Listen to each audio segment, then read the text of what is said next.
Jogado na lama, um brilho se vê, um tesouro que o mundo não crê. Riem daquele que busca na dor a pérola santa de imenso valor. Na mochila da alma, o que vai guardar? O espelho do ego, a luz no olhar. No dia do juízo, quem ficará? Dinheiro se vai, amigo não está. A família te leva até o portão, mas a alma se encontra na escuridão. Só o terceiro amigo que foi desprezado, a Torá e a mitzvah ficam ao teu lado. Tejuva, o poder de voltar ao lar, deixar a mentira, a alma alinha na estrada da vida, escolher a luz, o arrependimento que nos conduz, que muda o decreto, nos faz renascer. Falsa liberdade rolar pelo chão, ou no carro sagrado a direção. Quem sabe faz a hora a transformação, aparente prisão é a libertação. A mitzvah é o carro, a estrada é a vida, a escolha é a chave da porta de entrada. Tejuva, o poder de voltar ao lar, deixar a mentira, a alma alinhar na estrada da vida, escolher a luz, o arrependimento que nos conduz, que muda o decreto, nos faz renascer para o eterno florescer.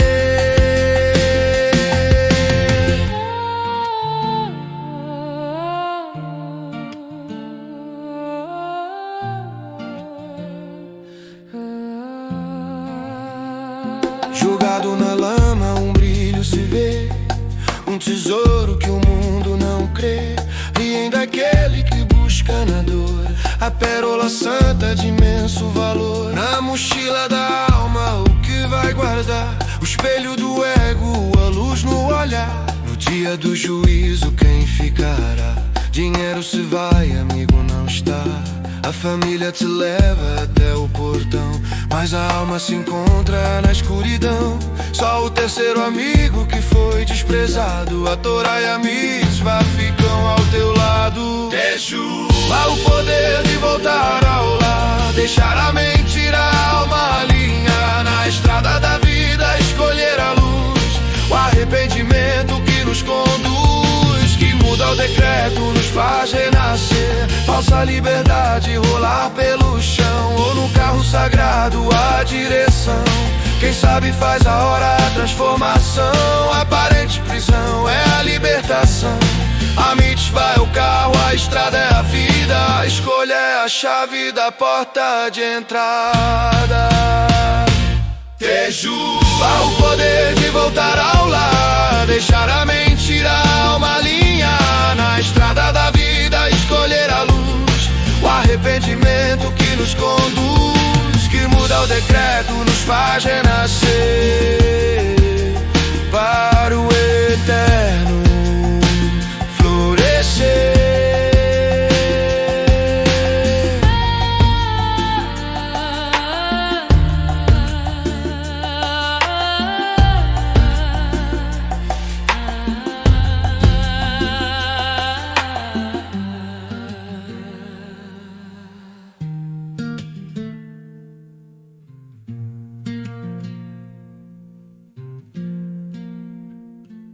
Olá! Hoje a gente vai mergulhar assim numa exploração muito legal de 3 contos tradicionais judaicos.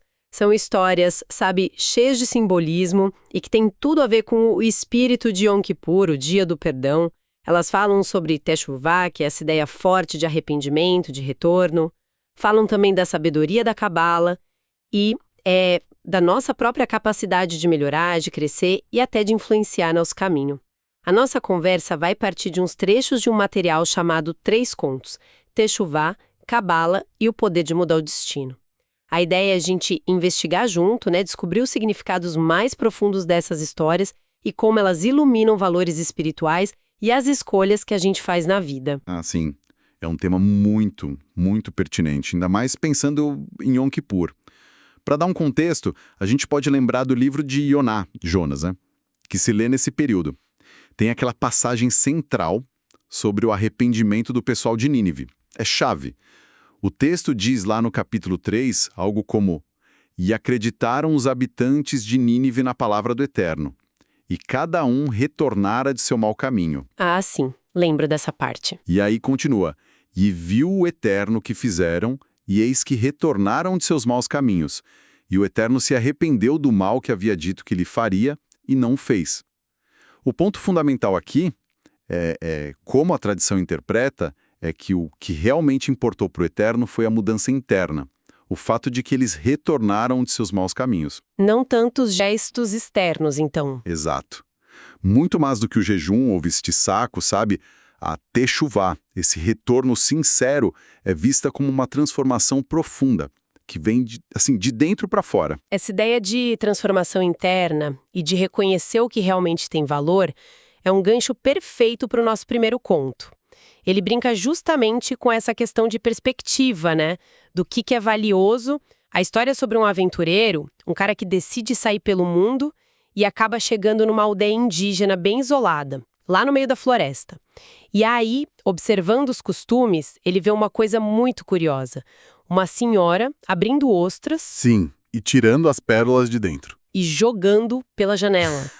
Como se fosse lixo mesmo, direto na lama. Imagina, aquilo que pra nós seria tipo um tesouro absurdo, pra eles não tinha valor nenhum, né? Nenhum. E o aventureiro, claro, sabendo o valor real daquelas pérolas lá fora, corre para catar tudo que os aldeões descartavam. Enquanto isso, o pessoal da aldeia ria dele. Riam dele, achando um absurdo ele trocar as coisas úteis dele, tipo toalhas, espelhos, por aquelas pedrinhas que pra eles não serviam pra nada. Exatamente. Mas ele sabia, né, que quando voltasse para casa estava levando uma fortuna. É uma metáfora fantástica, né? A aldeia pode ser vista como a sociedade, que muitas vezes impõe valores, assim, meio superficiais, baseados em convenções. E as pérolas... As pérolas seriam o quê, então? Nesse conto, elas simbolizam os valores espirituais mais profundos, como as mitzvot, por exemplo. Ah, as mitzvot. Para quem talvez não conheça bem, são os mandamentos, os preceitos da Torá, né? Que são vistos como caminhos para a gente se conectar com o divino. Perfeito. E a história sugere que quem busca esses valores mais essenciais, essas pérolas espirituais, pode acabar sendo incompreendido, sabe? Ou até ridicularizado por quem só vê o valor superficial das coisas, como os aldeões faziam. Então, a grande sacada aqui é: o que o mundo ao redor pode achar que é lixo, sem importância, pode ser, na verdade, o nosso maior tesouro espiritual.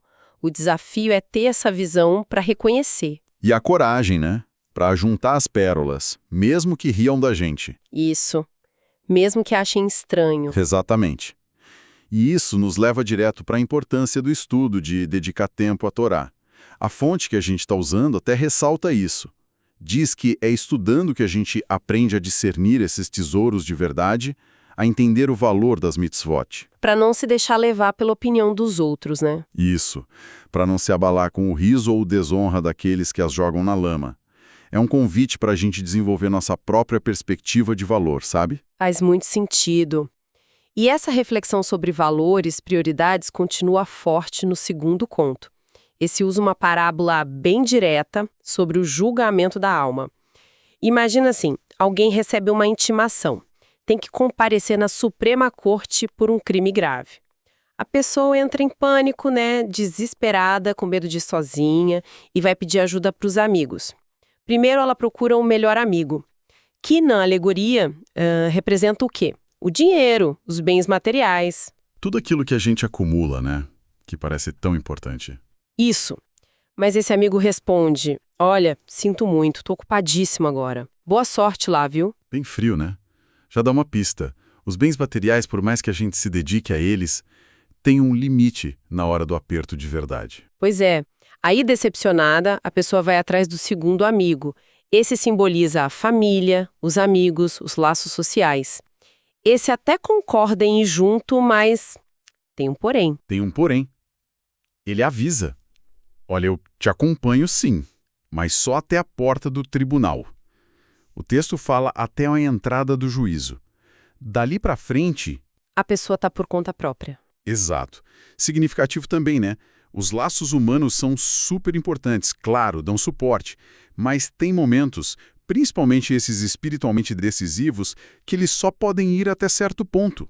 Exato. Aí, por último, já quase sem esperança, a pessoa lembra de um terceiro amigo. Esse representa as mitzvot que ela cumpriu, as boas ações, o tempo que dedicou ao estudo da Torá, um amigo que talvez ela até tenha negligenciado um pouco na vida. Aquele que talvez não fosse o foco principal no dia a dia. Isso. E para surpresa dela, Esse terceiro amigo responde na hora. Claro que eu vou. Faço questão de ir com você até o fim. E olha, quero estar lá dentro para testemunhar a seu favor, para intervir por você. nossa, é impactante. Qual é a leitura mais profunda disso, então? É uma visão bem clara sobre o que a tradição judaica entende como o julgamento da alma depois desta vida, sabe? O melhor amigo dinheiro, prazeres, não segue a gente para além do mundo material. Fica para trás. Fica aqui. O segundo amigo, família, conexões sociais, acompanha simbolicamente até a cova.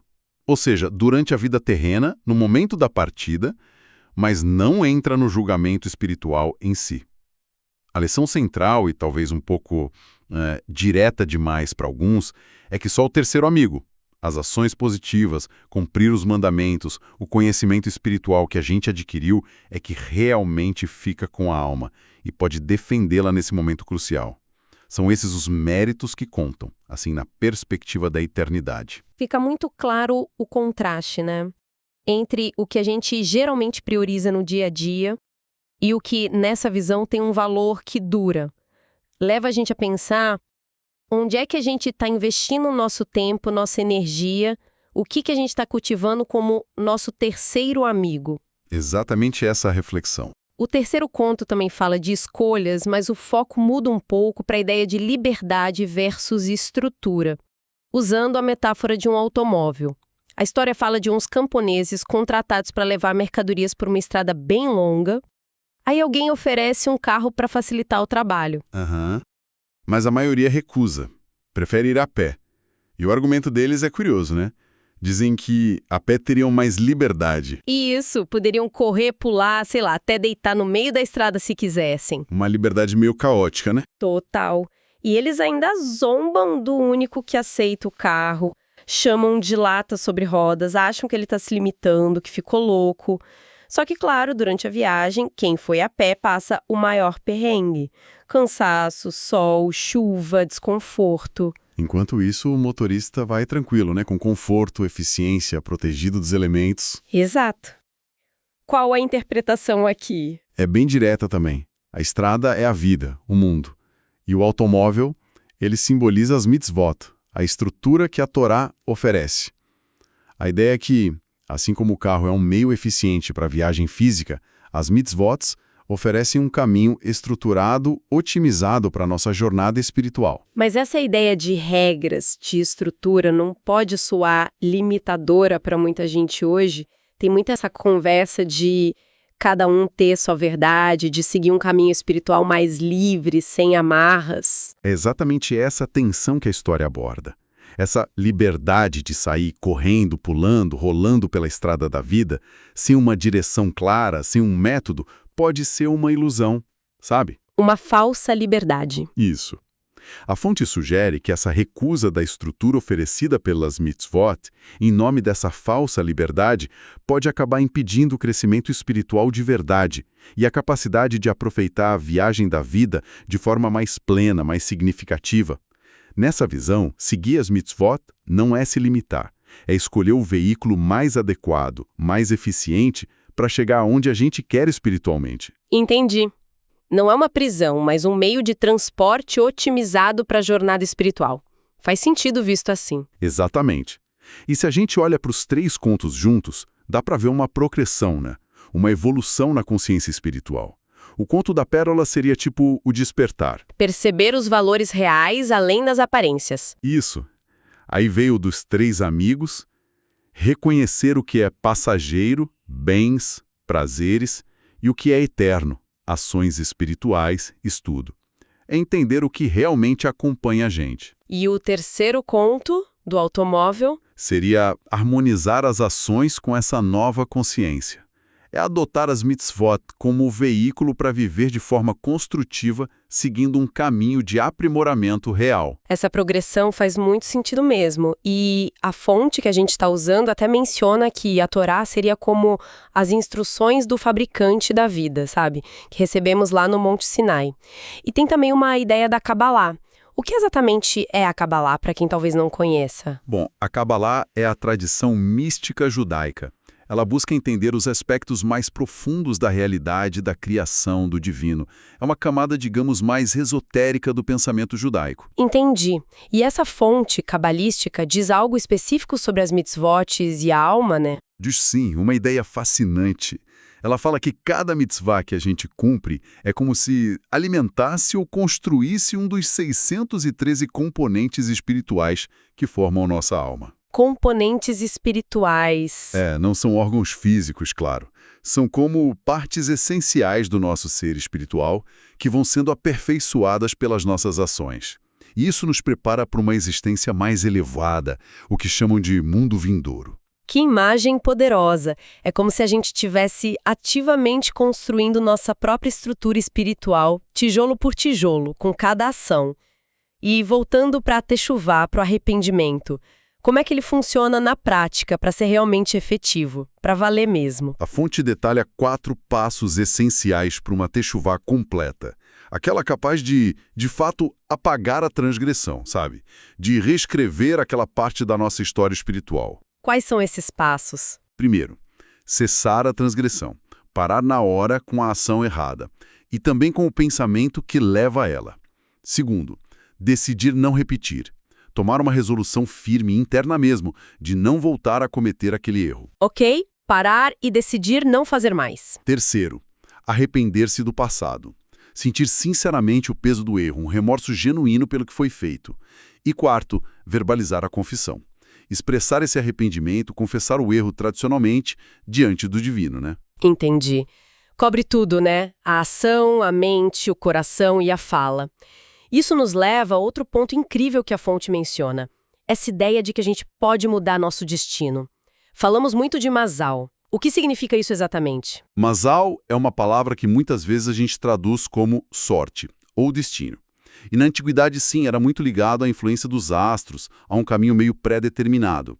Mas aí entra um ensinamento judaico fundamental.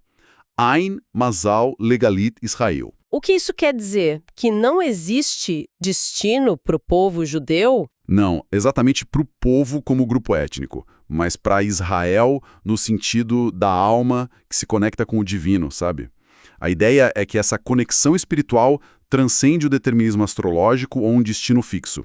A alma que está conectada com o Criador não está presa ao Mazal. O destino não é imutável. Nossa. Então, a gente pode mesmo influenciar ou até mudar o nosso roteiro. Como que isso funciona? Olha, a fonte aponta alguns caminhos. Grandes méritos, como a prática da Tzedakah aqui. Não é só caridade, é justiça social, feita de coração, com consciência, podem alterar um decreto que parecia certo. A Tzedakah tem esse poder. Sim. E também uma conexão muito direta e profunda com o Criador, através da oração, da prática espiritual intensa. Isso também teria esse poder de transcender o Mazal. A fonte até cita uma interpretação antiga do Rashi, né? Aquele comentarista medieval super famoso, sobre Abraão, algo sobre Júpiter. Exato. É uma interpretação clássica. O Rashi sugere que, astrologicamente falando, o Abraão e a Sara não poderiam ter filhos, mas, por causa da conexão deles com o Eterno, essa configuração astrológica teria sido, digamos, elevada ou transcendida. Transcendida. A tradição chega a dizer, de forma simbólica, claro, que o Eterno mudou a posição de Tzedek, que é Júpiter. E em hebraico também se liga a palavra justiça, Tzedakah, para possibilitar o nascimento do Isaac. É uma forma de dizer que a conexão divina supera as leis naturais ou astrológicas. Que ideia libertadora! Mas e as nossas tendências naturais, nossas inclinações de nascença, digamos assim? Aí que entra o livre-arbítrio com força total. Mesmo que a gente tenha um Mazal, uma inclinação natural para certo comportamento. Por exemplo, a fonte cita alguém nascido sob a influência de Marte, que na astrologia antiga era associado a derramar sangue. Nossa, pesado. Pois é. Mas a pessoa não está fadada a ser violenta. A escolha final é dela. Como que ela pode redirecionar isso, então? Ela pode escolher canalizar essa mesma energia de forma construtiva, positiva e até sagrada. Pode se tornar um cirurgião que salva vidas, por exemplo, ou um chorrete, o açougueiro kasher, que abate animais segundo a lei judaica de forma rápida, com um mínimo de dor, o que é considerado um ato religioso. Ah, interessante. Ou ainda um mohel, aquele que realiza Brit Milá, a circuncisão ritual, que é uma mitzvah super importante.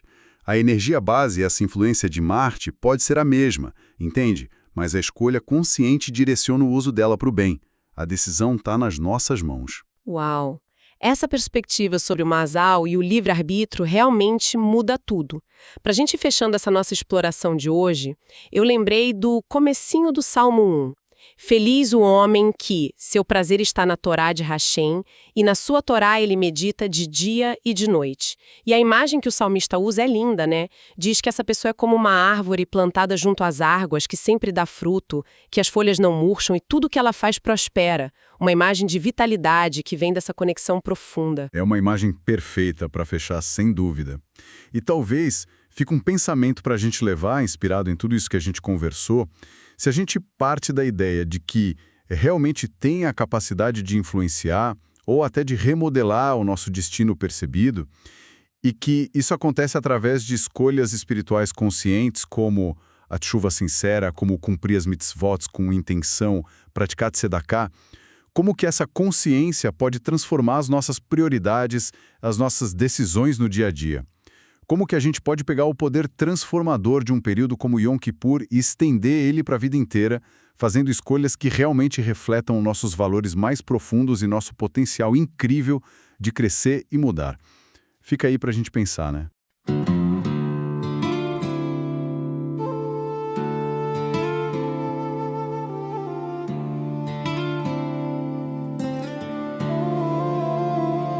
Jogado na lama, um brilho se vê, um tesouro que o mundo não crê. Riem daquele que busca na dor, a pérola santa de imenso valor. Na mochila da alma o que vai guardar, o espelho do ego, a luz no olhar.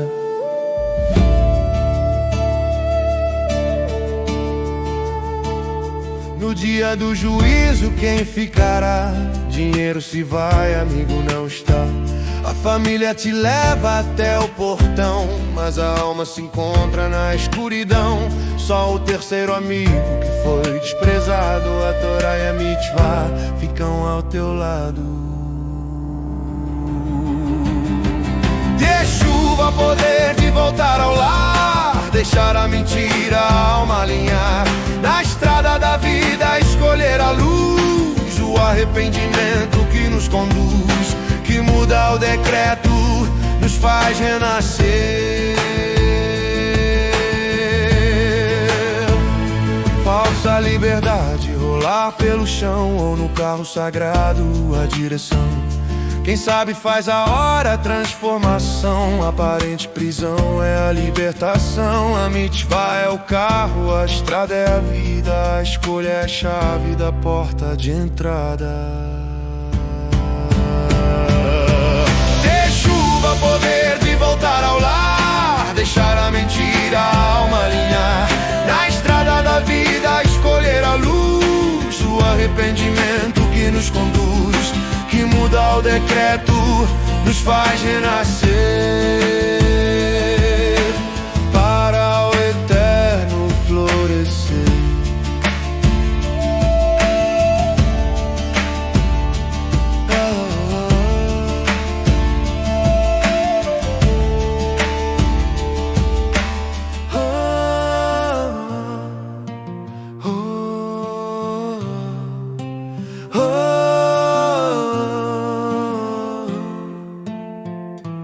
Da da da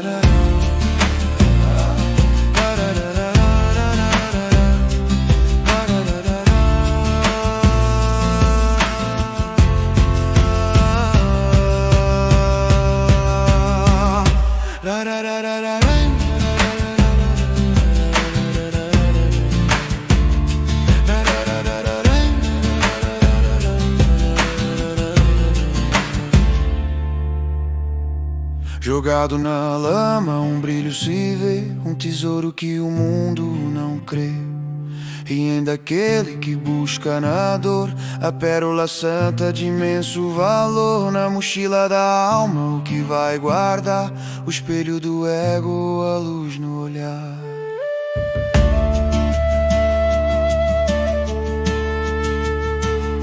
No dia do juízo quem ficará? Dinheiro se vai, amigo não está. A família te leva até o portão, mas a alma se encontra na escuridão. Só o terceiro amigo que foi desprezado, a Torá e a Mitzvah, ficam ao teu lado.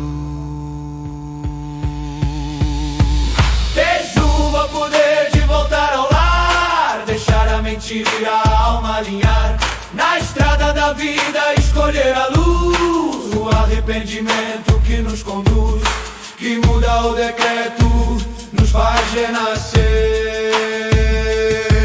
Tejuva, poder de voltar ao lar, deixar a mentira, a alma alinhar.